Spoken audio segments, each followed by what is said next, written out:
Napoleon Bonaparte and Auguste Rodin are both household names in their own right, but a bust of the French emperor created by the master sculptor faded into oblivion in an American town, only to be discovered by chance. The white marble statue was certainly visible in the meeting room of the Borough Hall of Madison, a municipality of 16,000 people in New Jersey.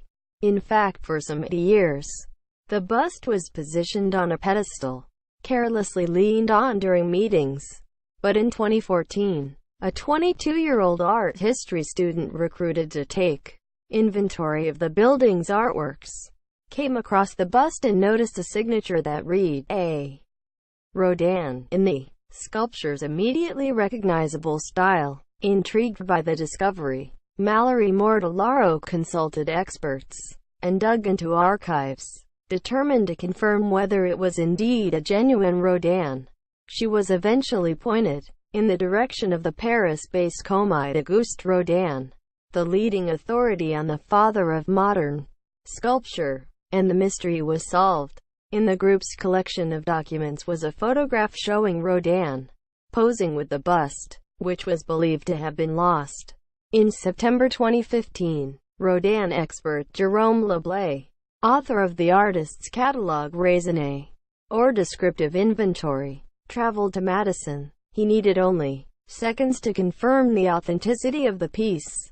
In addition to the 100-year-old photo, Leblay confirmed, in an interview, the stone corresponds exactly with that used by Rodin during that era.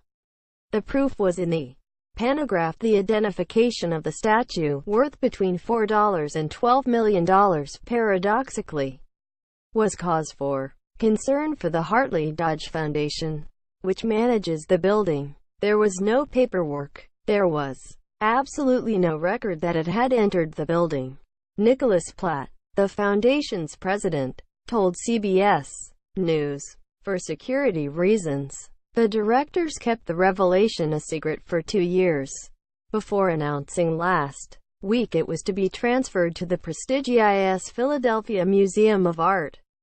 During this time, the bust's history was uncovered. The marble was commissioned originally in 1904 by the wife of John Woodruff Simpson, a prominent lawyer in New York, but after some time, Simpson stopped responding. Marbles generally took 2 or 3 years to complete in Rodin's time, so it's possible that between the commission and 1907 1908, she became a little discouraged. Leblay told AFP.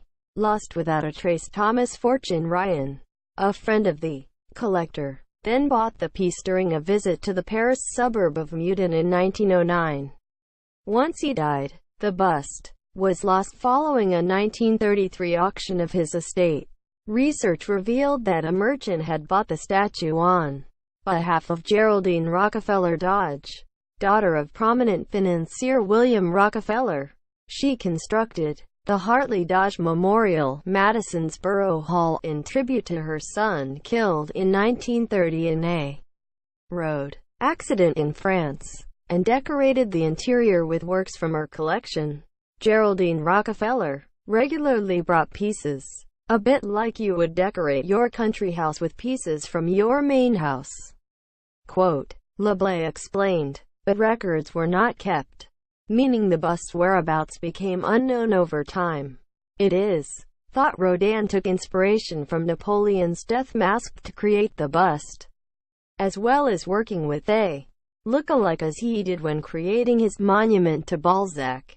The statue is engraved with the inscription, "Wrapped in his dream." Quote, in plaster studies kept at the Rodin Museum in Paris, Napoleon's face is a bit more warrior-like, Leblay said. In the final marble, he has a more questioning side, much more evasive. Quote, he is no longer Bonaparte, a young victorious general, but he is not yet the French emperor who went on to conquer Europe, crushing everything in his path. He is between the two, Leblay added.